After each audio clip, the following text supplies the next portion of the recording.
It's a case that continues to grip the nation. Luigi Mangione, the man accused of murdering UnitedHealthcare CEO Brian Thompson, is at the center of a growing legal battle and a rising tide of public support. From mounting evidence allegedly linking him to the crime to the explosive crowdfunding campaign for his defense, we're going to take you through the latest key developments in the investigation into Luigi Mangione right now. Welcome to Sidebar, presented by Law&Crime.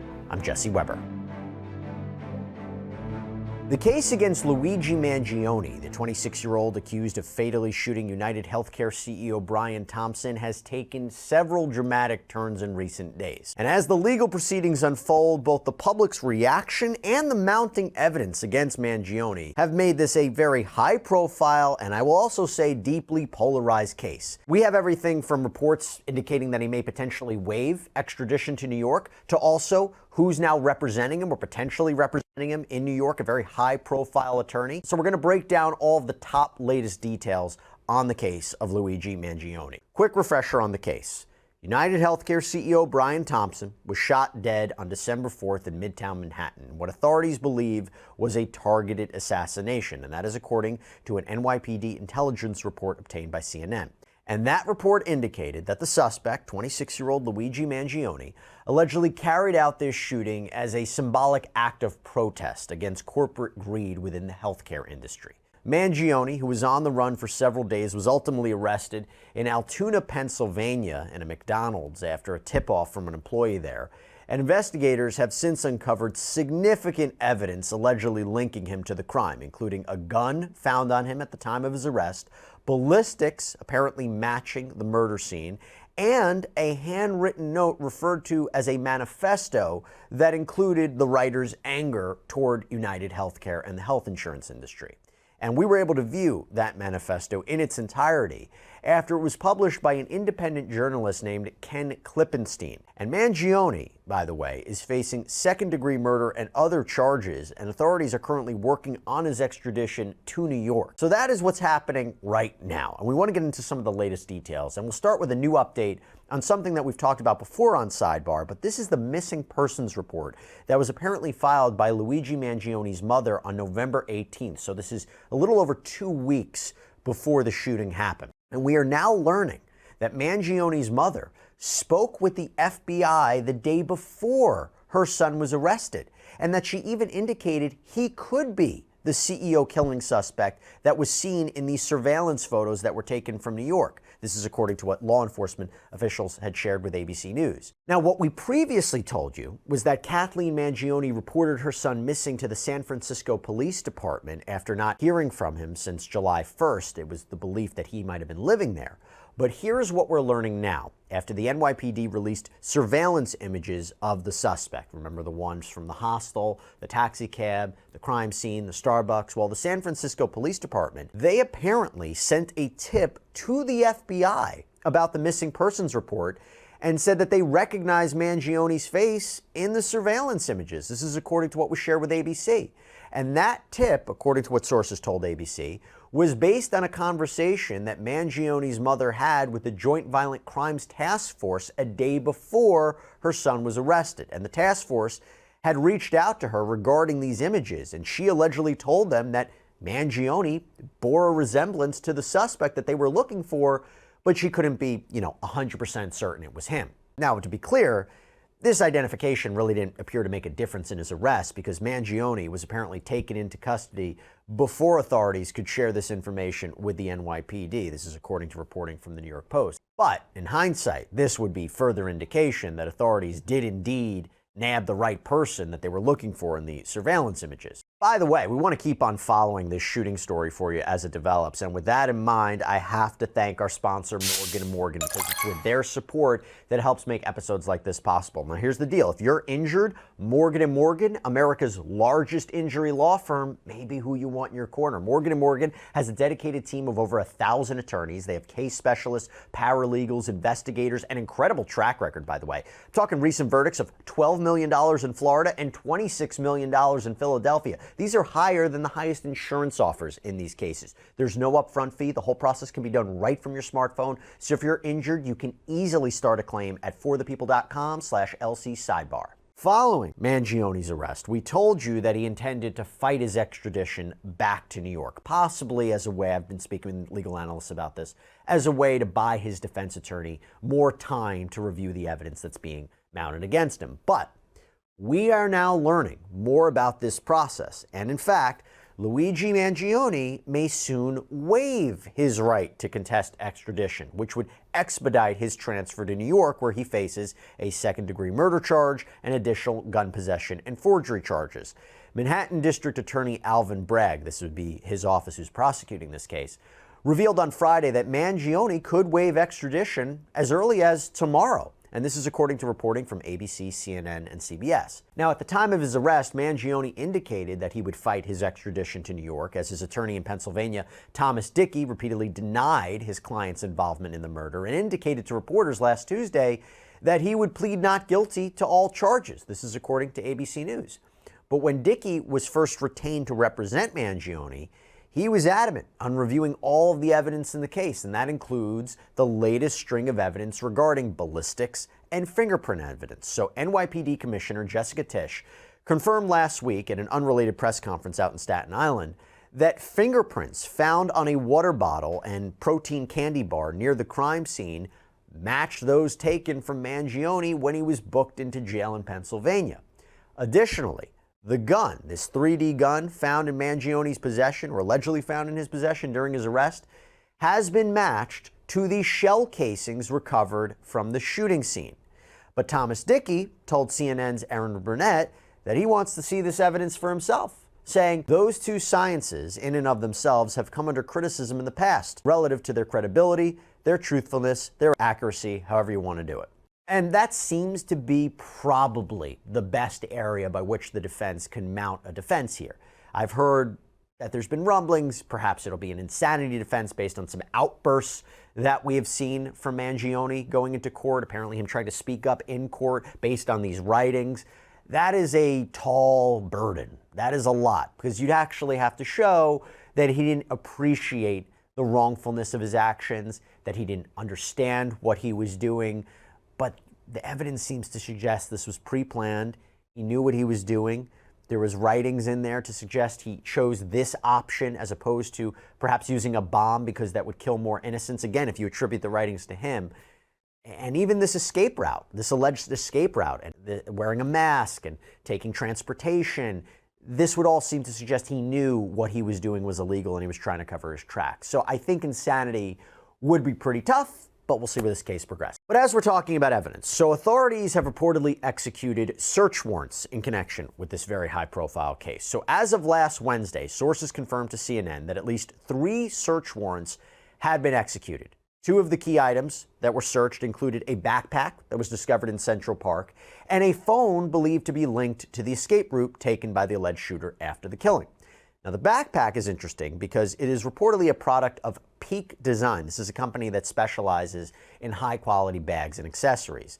And this is according to what Peak Design CEO Peter Deering told the New York Times in an interview, because he said as soon as he saw photos of this bag, he called police. But Deering issued a statement on the company's website addressing privacy concerns, saying Peak Design has not provided customer information to the police and would only do so under the order of a subpoena. And Deering also revealed that the company had received multiple threats, saying, "We take our customer privacy seriously. There is misinformation being shared on social media that has triggered many serious threats for the safety of not only me, but our employees as well." My gosh, I mean, that just goes to the idea of how there is this support for Mangione, particularly online, fueled by an anger towards the health insurance industry. There are many who are hailing Mangione, believing him to be the killer, as a hero. Now, the scope of these search warrants extended beyond personal belongings, as investigators also executed a search warrant at a New York hostel where they believe Mangione had stayed the night before the shooting. This is according to what sources told CNN. Additionally, investigators searched the hotel room where Brian Thompson was staying during his visit to New York, apparently down the street and across the street from the Hilton Hotel. And by the way, the 50-year-old UnitedHealthcare CEO was in New York City for the parent company's annual investor conference at the Hilton. So he was apparently on his way there when he was gunned down. And this was an event that Mangione, again, assuming it's him, allegedly him being the shooter, may have had prior knowledge of. This is according to what sources close to the investigation shared with CNN. According to ABC, included in the writings that were recovered from Mangione when he was arrested was this statement. And this is important here because it allegedly says, what do? You whack the CEO at the annual parasitic bean counter convention. This is according to law enforcement officials of what these writings say. And if that's true, again, goes to this idea of knowledge of where Thompson was going to be.